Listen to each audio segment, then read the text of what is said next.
My name is Greg Lecker. I'm an artist in Minneapolis, Minnesota. Through my project, The Arctic Circling Back, I have developed a new body of work inspired by my field studies in Svalbard, Norway, while I shared my creative process during a year-long series of virtual and in-person demonstrations. I want to acknowledge this activity is made possible by the voters of Minnesota through a grant from the Minnesota State Arts Board, thanks to a legislative appropriation from the Arts and Cultural Heritage Fund. Greg Lecker is a fiscal year 2025 recipient of a Creative Individuals Grant from the Minnesota State Arts Board.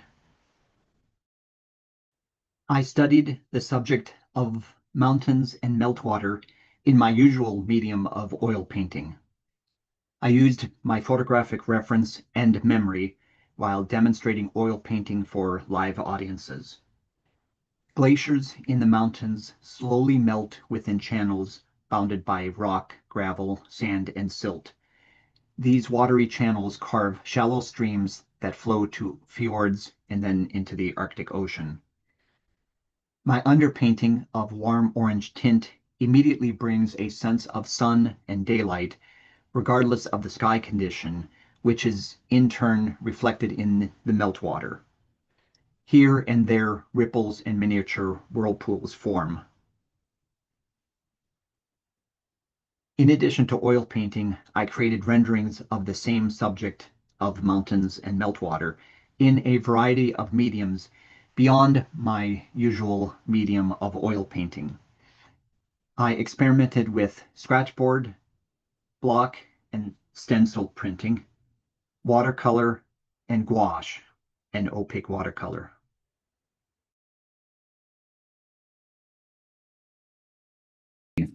And some of the other materials here that came with this kit um, were a couple styluses.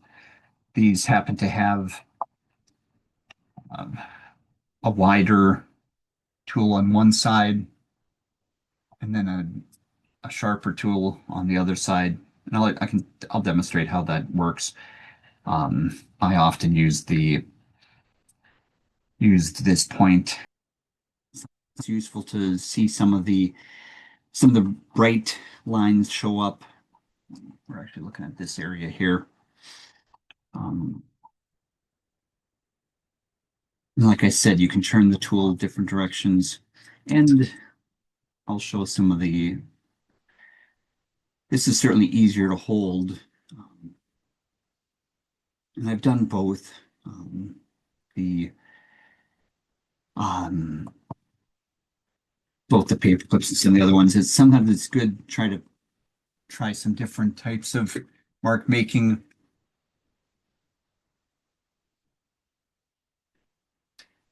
And some of these large shapes might be the more interesting, or the large patterns that are going on.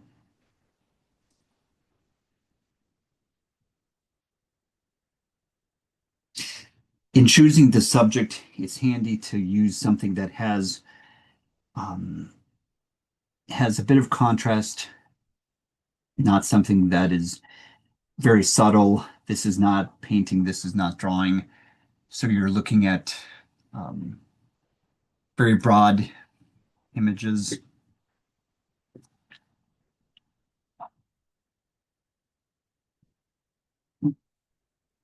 High contrast, I should say, in terms of what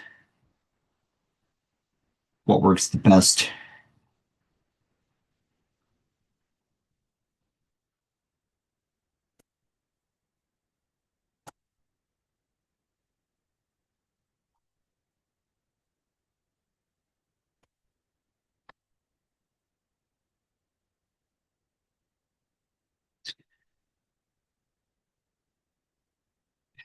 And this view actually was in Longyearbyen before we actually even boarded the ship. There were some beautiful hiking areas, mountains. That the archipelago is very mountainous, and so you have a lot of And you can see the paper does have some sheen on it.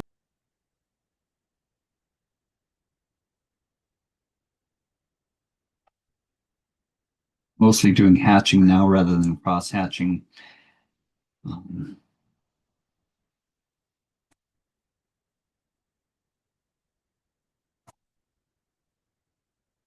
I suppose it is possible to lay the tool on its side and carve out a little bit more of an area.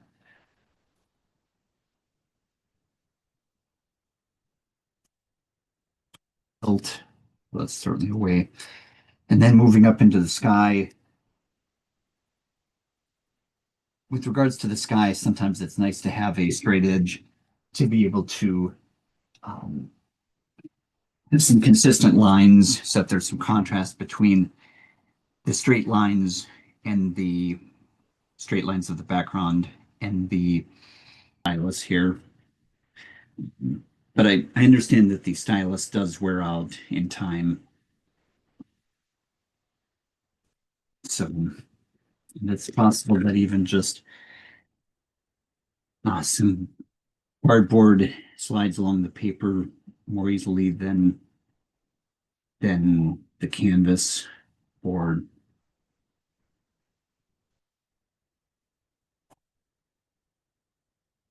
After I have a general layout, then I may go back in and brighten some of these areas. And with these, then I'll be doing a variety of different lines, not just the same pattern that I had before.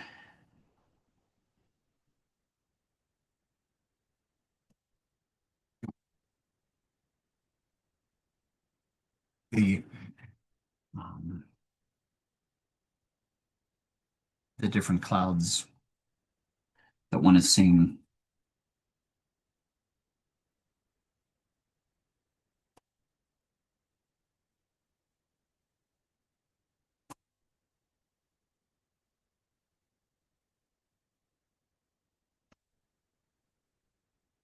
I guess in this regard, it's really the light going through the clouds. Um,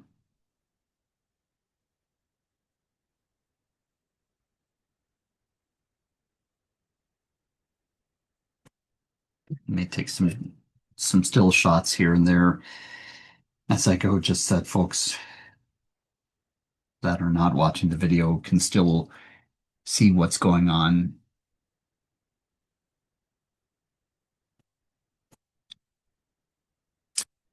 When I post.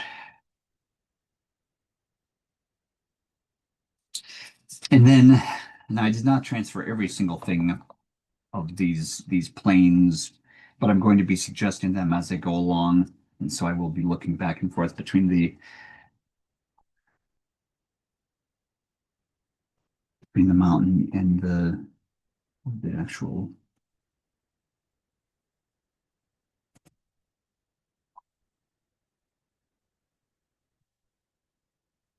And one can draw a line, or one can suggest it with regards to where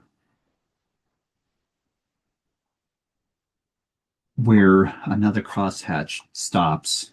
So that's a little bit of making up as I go along here. I think just need just some distance.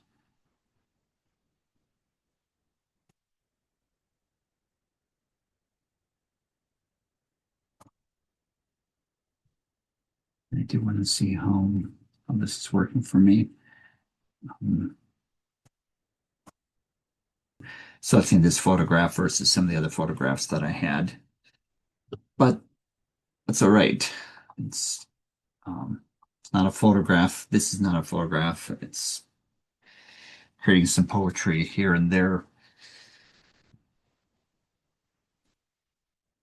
Maybe a lot more um, dotting that's going on to create some.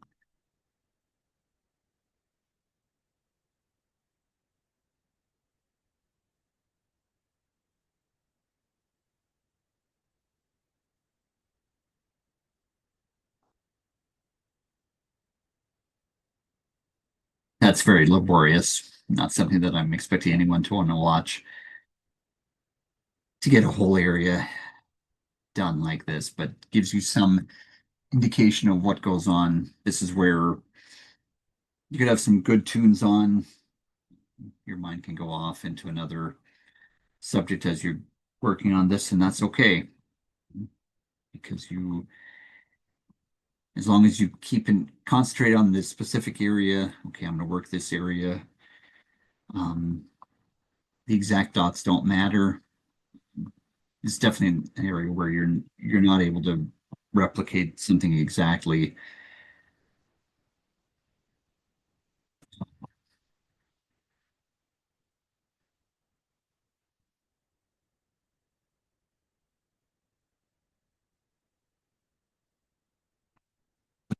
Some how this is coming together, this versus this. What is very odd, the first time that I did the printing was that you don't. This is another block print that I had done. So one would ink that up and then press the paper onto this. You don't press the rubber stamp onto the paper like this. It's not like a stamp. And it's a little odd. But you press the paper into the carved block, and then using this brayer. Now, if you don't, I don't have a printing press. If you had a printing press, you could put this into the printing press, and it has extreme weight, and through the notion of these rollers, presses the paper into the block. I just have to stand up and press the paper into this block like so. And once it's not going to slide once you get the ink on it and you move it around because that paper, the ink is almost like a glue. And then you peel it up and then you have a print. Now, this print was done before. Um, so that is what that is. So the image is always reversed. So one keeps that in mind. If it's a general landscape, it may not matter that it's reversed. Certainly, if there's lettering, it matters. And if it's a subject that you're familiar with, it matters. This would be a full block of that block looks like inked out. So that is that. Sometimes I've done it with multicolor inking, and that's fun also, just by moving the ink around. Um, so that is that. Now we're going to go on to demonstrating the piece that I am doing. Now this was an early demonstration months ago, and this was Scratchboard. Scratchboard is there are a lot of similarities between Scratchboard and block printing. The Scratchboard you're carving with tools that are duller because it's just a very thin ink layer on a white back paper. And so it just does not have much. This is what it looks like. It's very, very thin. It's really like cardstock thickness. Very matte ink, India ink. And you can see when you scratch it off, you get pure white underneath. So that's how one does Scratchboard. But the benefit of the Scratchboard is I've already simplified a color picture. Now, granted, it wasn't a lot of color. It was a kind of grayish day. The mountains had some variation in grayish and then a little bit of a brownish. And then the water was reflecting the sky and then kind of darkish, gravelly. But the benefit of this was that I had it really simplified the image into black and white, and that was useful for carving. So what I did with this is I printed it and then I colored the back of it with, it could be graphite. This happens to be um, water soluble chalks. I feel they have a little bit of grease almost in it. It's not really grease, but it's in a way it kind of sticks to the paper. It doesn't fall off as so much like graphite. Now, something that I did not do on this is I did not reverse it. So the prints that I'm doing are going to be the inverse of this, which is fine. It kind of teaches me the difference between seeing a water subject coming from the upper left to the lower right or from the upper right to the lower left. Um, So I think because I'm right-handed, I think generally things go left to right, but I appreciated the fact that it was reversed. I'm also doing stencils on this piece, so it saved me a bit of time in terms of the um, carving. It's easier to carve some stencils than it is to do um, all the different color blocks. Now I'm going to show you, these are not finished versions, but it's going to be nearly finished versions of what I will be printing today. So in this case, I wanted to have the distant mountain in the grayish blackish, the brownish hills in the foreground, foothills, the water reflecting the sky, and then the foreground. Now, the sky, it's a doing sky with Scratchboard or with block printing is a bit challenging. Uh, one doesn't have all the variation that one has in paint. Um, so that's just something to keep in mind. Um, I might have, and I, depending on what I want to do, I could go back in with watercolor and highlight some of the other areas of the sky to leave the brightest areas of the sky. But in generally, I'm happy with the note with how that turned out. Um,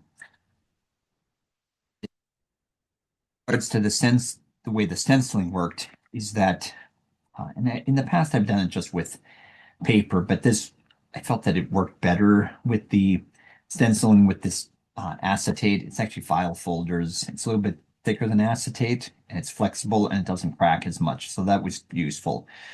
So the first layer here was um, the mountain, the foreground, and then some. I found some area of the water that I felt, again, this is the reverse area, but I felt that this area, which is this area and this area going back, looked like it wanted to be a mass of darkness, darker than the sky, but or at least more full than the sky at any rate. So that's that. So this was one layer of the stenciling that I carved. And again, if you look at the image here, it's reversed, but it's that central mountain or peak, and then some of the areas, and then the foothill here. So the second one then that I printed, or maybe been the first, whichever. Oops.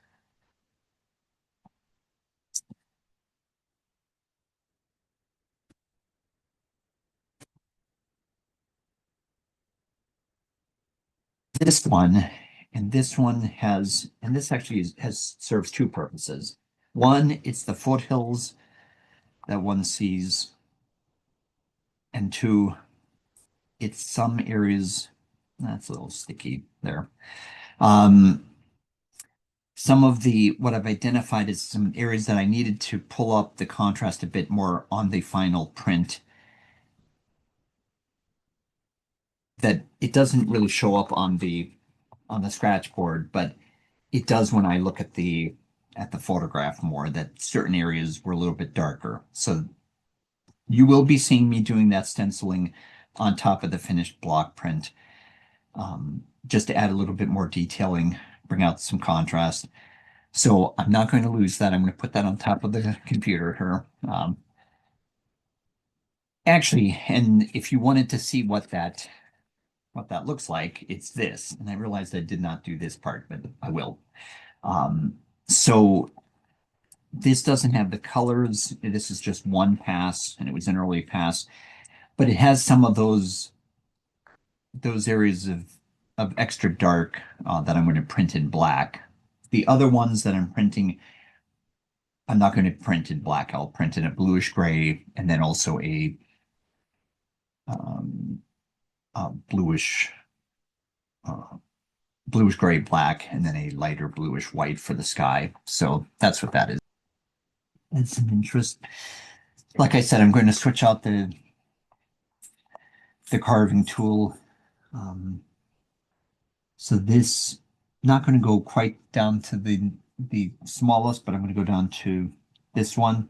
I've never really used this. I tried that yesterday. I couldn't really make. I'm going to have to research what that is used for. I've not really found something that makes sense for that. So you want to tighten this down first before you turn it over and put all your tools back. It's very easy to lose these otherwise. And then don't believe that you can really just order one. You're going to order a whole kit of them. And they're also sharp. So if you definitely not want to step on them with bare feet, that would cause injury. Um, and it would cut other paper here and there. So again, I'm looking at this and this to see where I felt like some of the areas need to be reinforced a little bit more. Some of this,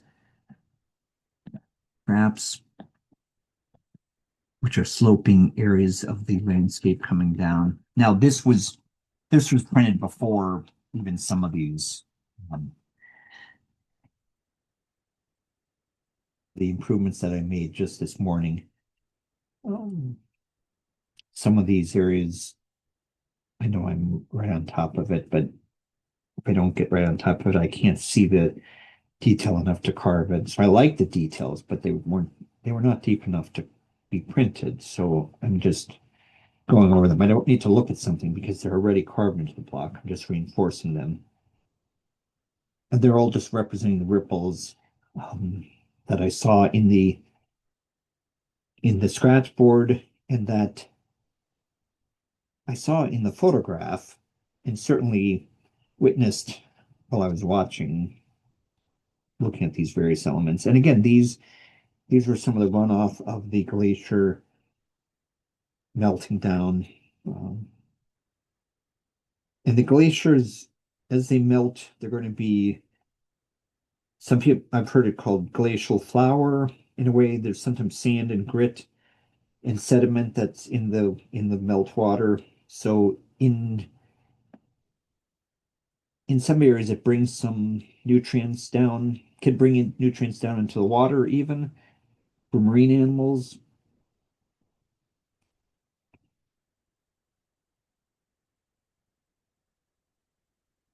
Ready to do some printing, and I will do some. It will take a couple test prints to do just to get the ink the right consistency on the block. And then also I'll do some where it's a wet paper and then with a dry paper, so you can see the difference between some of those different effects. Now the wet, and I'll do it both with the watercolor paper and the ink paper. The printing paper, that does not take to the water very much because it's just flimsier paper. The watercolor paper does hold itself, keeps some rigidity. It's fine.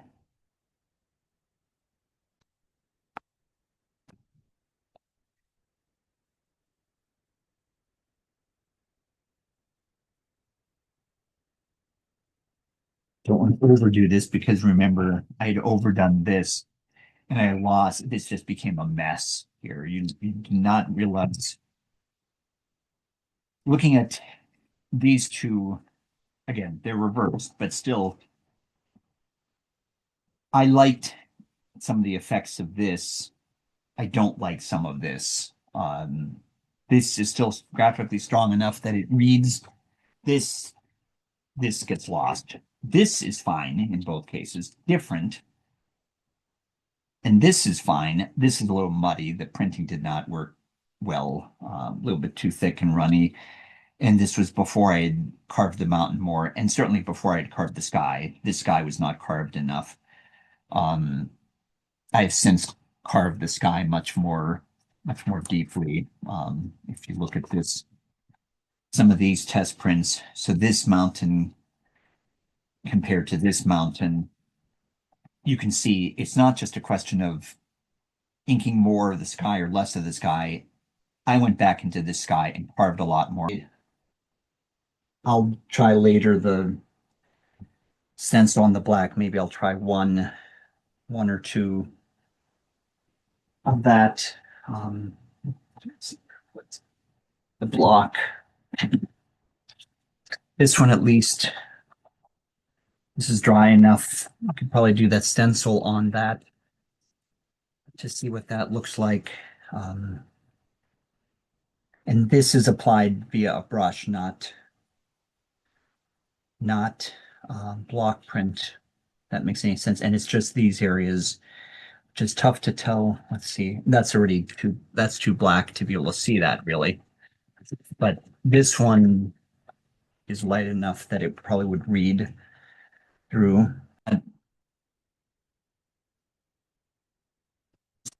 Read correctly because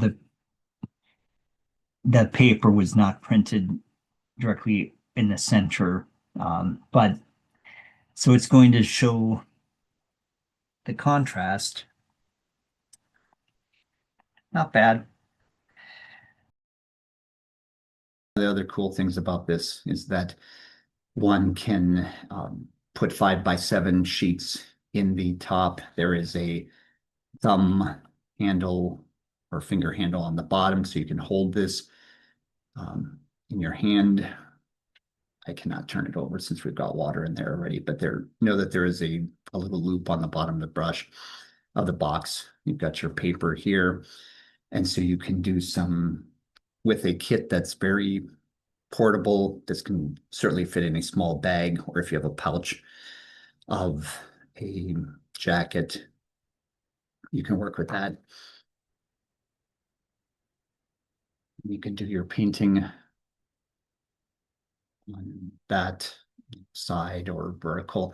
And if you can rotate it horizontally or vertical, depending on if you're working more dry brush, where it's maybe more, maybe a bit more detail, where the brush is going to, the watercolor is going to spread less. And so that's very handy. Or if you have more water, then probably want to incline it a little bit more because it may run if you have it tilted upwards or not, depending on how this is even on the smooth side. So this is fairly absorbent paper. This is 140-pound paper. So there we get some running.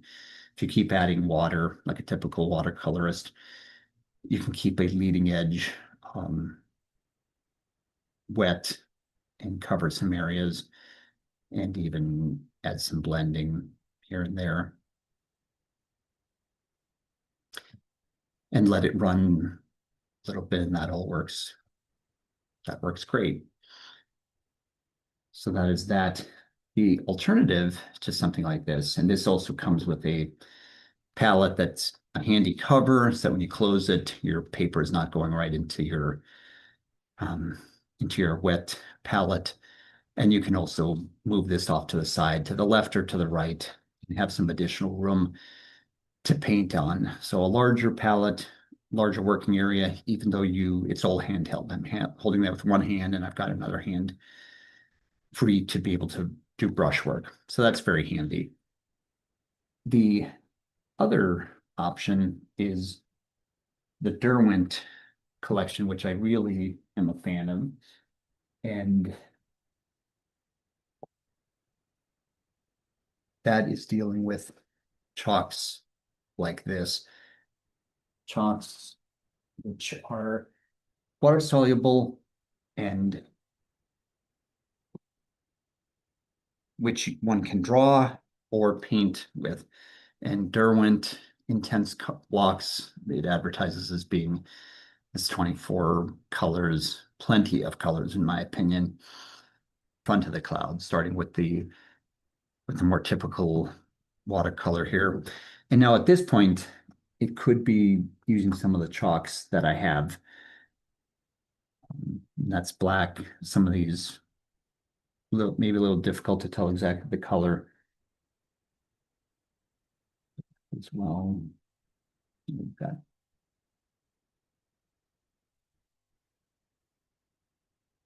more of a maybe cobalt grayish color. So And maybe here I will do a bit of the mountain first in the Derwent so you can see. And I'm going to, I'm going to vary what the mark making. I try to impress on students that with painting and as an artist, the variety of mark making is important in terms of creating variety. So some light control on using the edge, the end of the block here. And I'm remembering the aspects of the prismatic palette that further areas are going to be more bluish grayish, receding versus the nearer areas which will have more color. This is, it's mostly a bluish grayish color. So the edges of the mountains that are there. And then contrasting that with the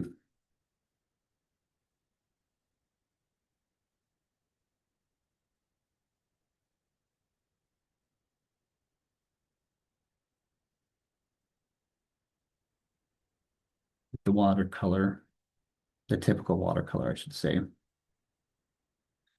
So, and I'm often using a lot of the same brush, just washing it out. And it's maybe not as, I'm turning it on the side, I can get a lot of detail as well as covering larger areas here.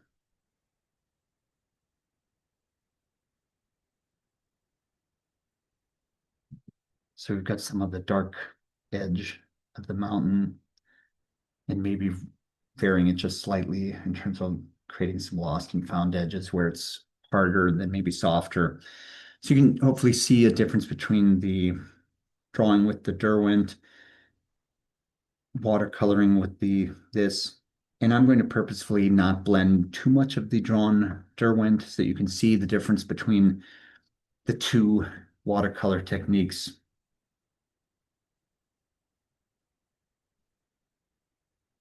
This palette just ever so slightly so that you get more in the field of view for both. Then moving down into the hill structure, which is here, variety of browns as well as greens. And I'm going by memory of what both the photographs and other work that I've done. I've been working with that scene quite a bit. First with the Derwent and some of the, I'll say foothills maybe, had some different banding of the hill structures. Now we did not hike up into there. The distances are a bit deceptive. It's further away than what you would think. We were primarily walking along the edge of the shore. But if you like drawing, the Derwents really lend themselves to that. You can get drawing effects. You can get seemingly detailed effects with the Derwent by turning it on its different edges. You get different types of effects, and then maybe layering a little bit of, you're almost blending it dry onto into the paper. And then by adding water on top of it, one then can activate it. And so you can do a lot of just drawing first and adding some of the watercolor second. So then if we move on to the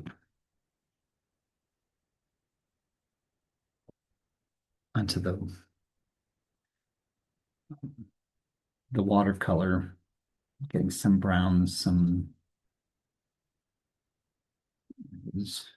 getting a kind of olivey brownish color.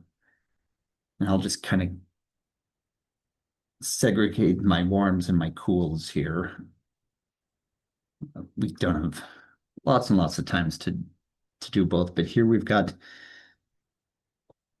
so a little bit less control, which Whether a person likes that or not is up to the person.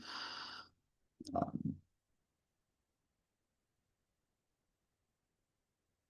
yeah, if I want to add just a little bit of the greeny in this area.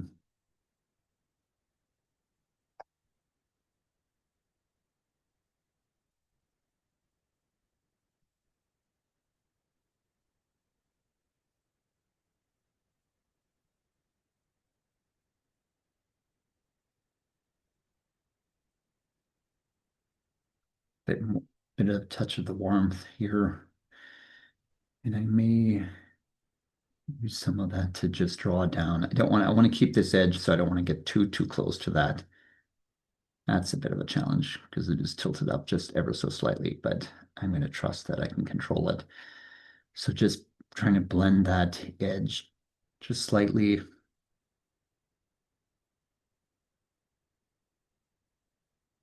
And one can scrape a little bit into the watercolor before it starts breaking down the tooth, moving into the others. So I'm going with a somewhat dark. It's going to be a combination of the blacks and the blues. We're going to suggest some of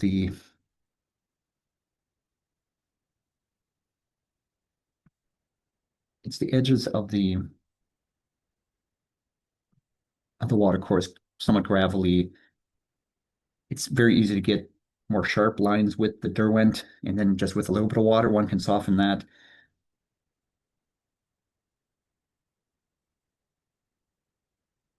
In my opinion, with the Derwent, it allowed me to work, I believe, faster than what some of the other aspects of the watercolor.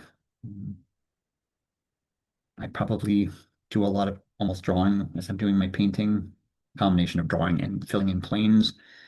So we got some of the defining a bit of the edges that we have there before we go in with some of the more purplish color that's going to define some of the differences between the wave action that's happening here. And we'll see how that goes with I may switch to the brush pen because remember we were able to get some details with that. So switch now to the more typical type of painting. And you can squeeze with the brush pen. So again, a little bit of the detail that a person like me likes with regards to, and then easily being able to turn that brush on its side and get some broader areas. So the brush pen is an apt name for this because it acts like a pen. You could actually probably write a word on that if you wanted. Like ice, in terms of the ice that we were seeing up there, or water maybe would be more apt. But the ice was coming from the glaciers that were up here down into the water. So that's that. And then down in the brush pen, now this is an aspect where I would say that probably working with put that there, the violety color that I'm trying to get probably lends itself to the edge of the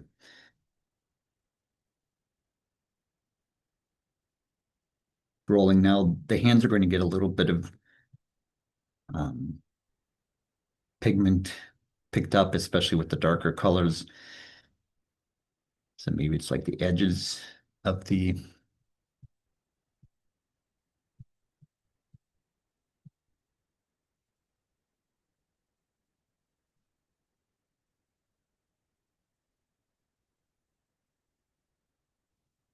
again, I'm going by a little bit of memory of some of there was a lot of hard edges with the reflections and the edges with the light. So if I'm going to do anything, I'm going to preserve those areas and maybe darken up some other areas slightly.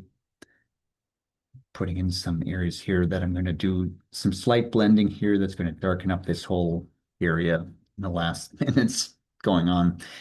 And if I was doing that with the brush pen, then we're going to keep dipping into the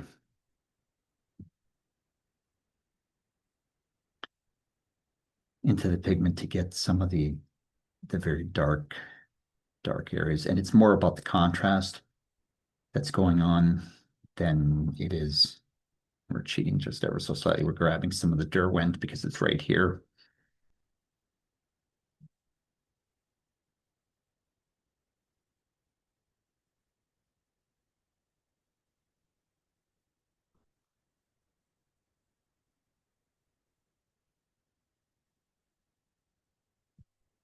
We might cheat even a little bit more with the Derwent since we've got that here.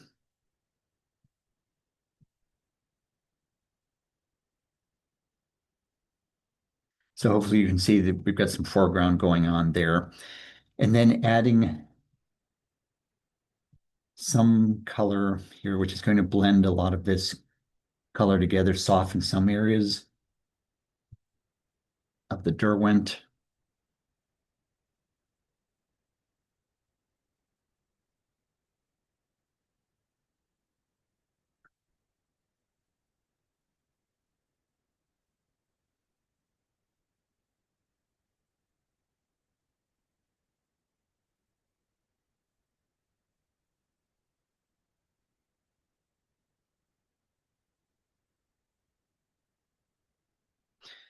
And because we'll go a little bit over time here. I want to be able to get some finished work here.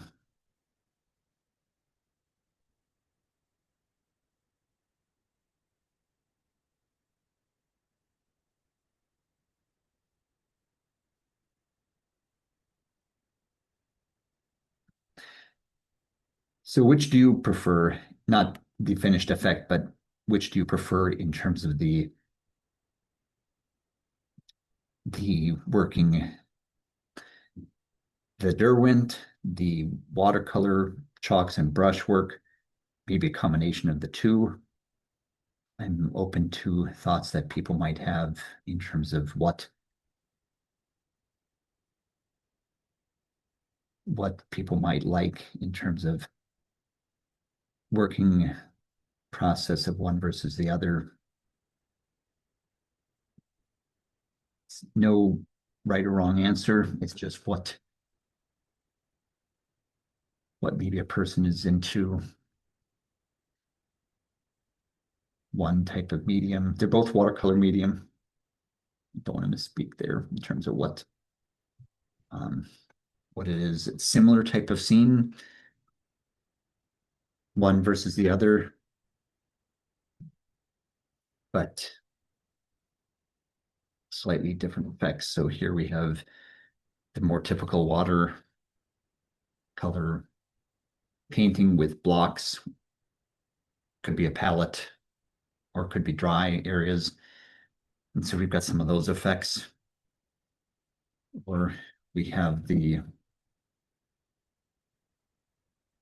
use of the Derwent drawing. It is opaque watercolor instead of translucent watercolor. And by that, watercolor typically you put something down and that's it. You can darken it, you can't lighten it, you can't paint over it. You can scratch into it,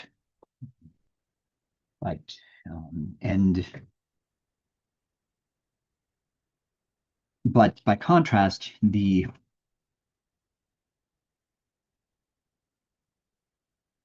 wash is opaque, fast drying. To me, it has a lot of similarities with regards to oil painting.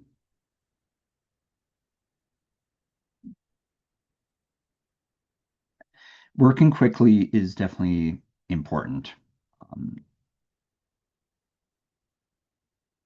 Edges, I'm finding myself experimenting with this as much as anything, and I'm going to preserve these brushes off to the side because if I am going to do this. So that is mostly it's darker than the part of the reason working from top to bottom, I can rest it on this painting. But once I get that done, no more of that. I will need to hold it up off it. Um, as I'm looking at it, I'm going to say that cooler to warmer. It's just what I'm seeing. And I remember there being ripples here that isn't necessarily on the reference oil. That oil painting reference might be um,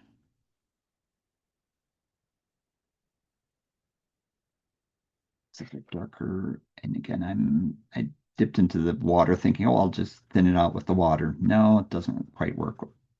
Doesn't quite work like that.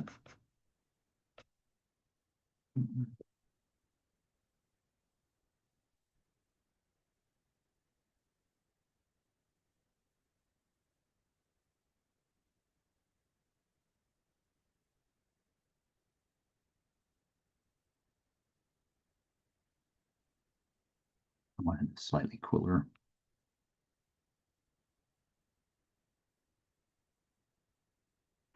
and probably slightly lighter.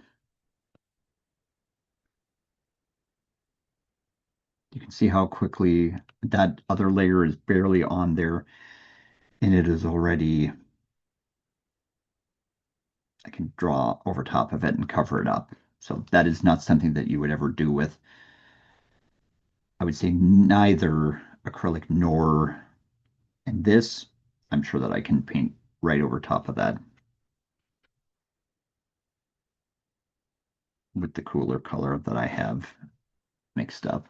So it's a very versatile. As I get down here, then it's going to become,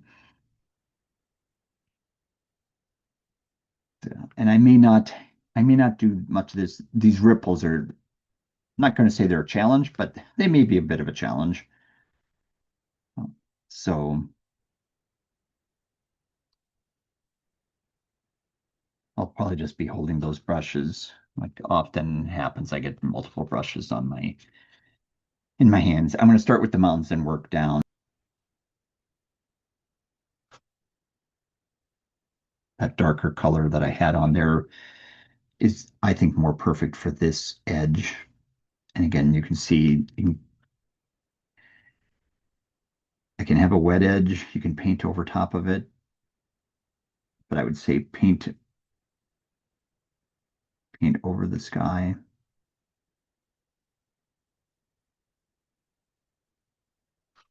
And I'm looking at my reference image, filling that up at the top here. It breaks down a little bit more because of that sky glow going around. Then maybe ever so slightly goes a little bit darker as it starts going down.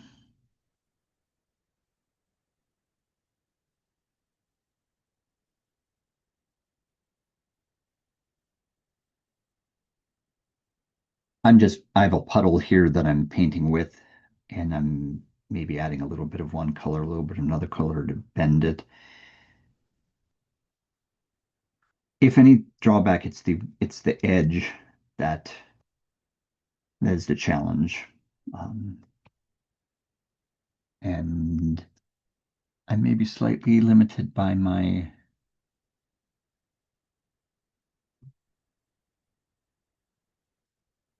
brushes that I have. Many of my brushes are being shipped or have been shipped from where I was staying, and so I do not have all of them here, but I do have a number of brushes here.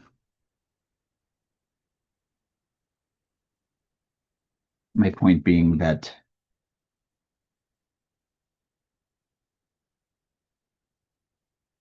the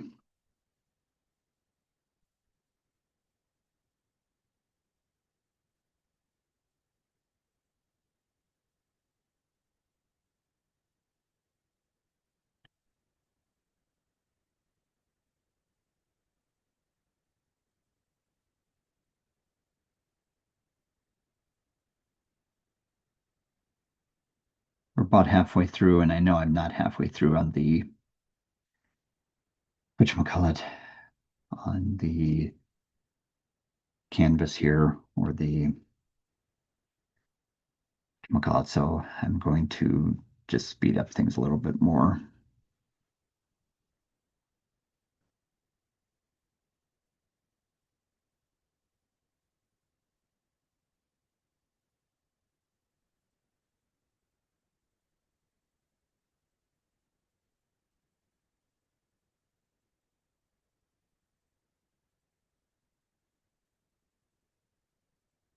That's just on the edge of being a little bit too wet. Um,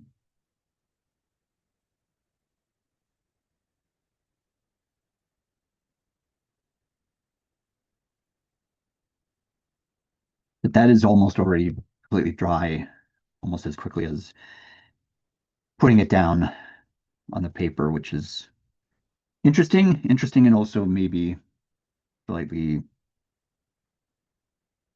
could be a challenge.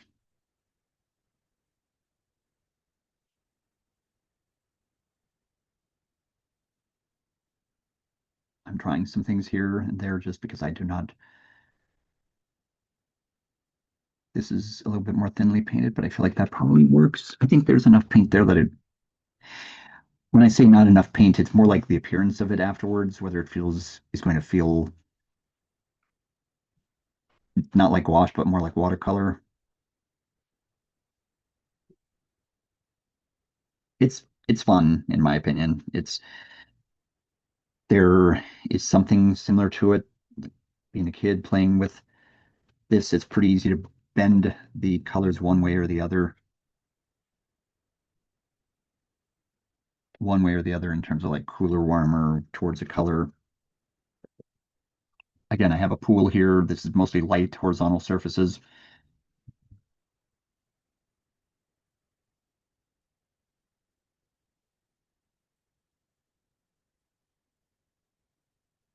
It was fairly gray up in Svalbard, so there's some feeling of areas. I'm realizing it's just keeping warm and cool is probably sufficient in terms of the colors. If you don't have too much paint, just mostly paint on the tips of the brush, then it's sufficient. I'm going to slide this over a little bit so you can that this palette is in the field.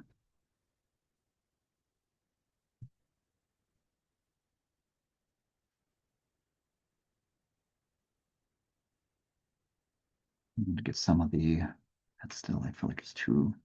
We're going to see how there's a little bit more water there than what one would prefer, but we're going to just try to streak across there. That paint is dry. That's part of the glazing that one can get, which I like a lot. Um, it feels like it's the medium. We can probably do some of that even across some of the edges of this. I don't want to go into the main body of it.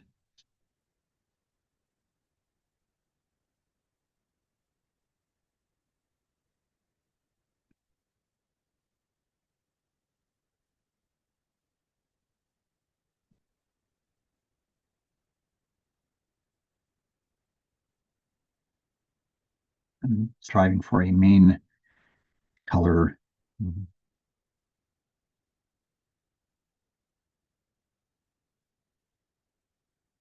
Mountain here.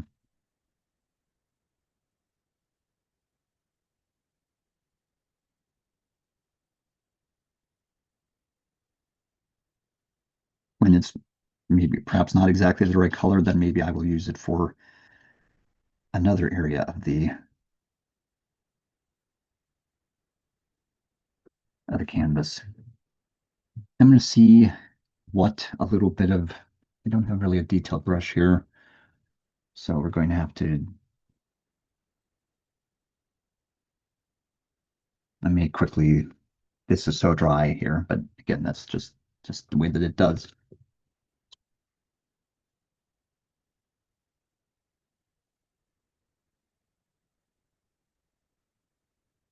I feel like I'm jumping all over a little bit with regards to the areas.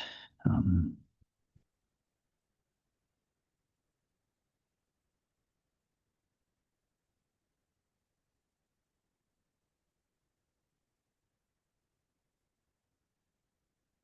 I'm doing the main feeling of what I remember the ripples being, and then it goes slightly darker, cooler as it goes out. We're going to get in some of the light. I'm just going to let some of these tubes hold that brush up a little bit. But remember, I still have, we've got a little bit of, lost some of our, let's see, that's going to be some of our mountain base color here. So not too warm, not too cool. I'm going to try not to brush so much that I lose my edges there. Again, all those colors they are already some of the, thinking about some of the darkest colors. I know I said working light to dark, but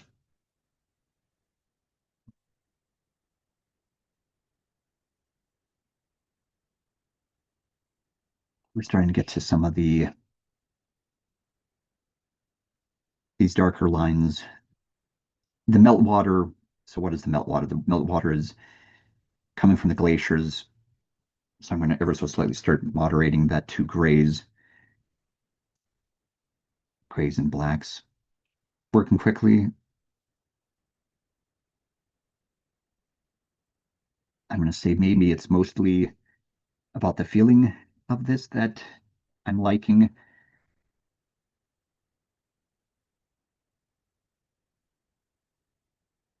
Just keep in mind that I want to get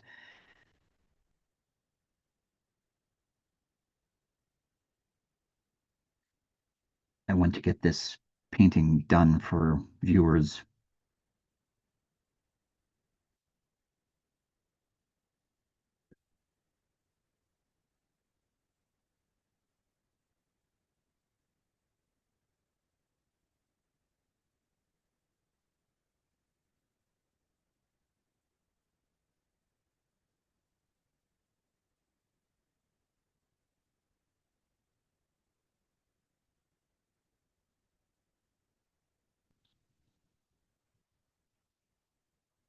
That darkness, and maybe back here as well, but it's a little bit softer because it's back further, but similar type of direction going on.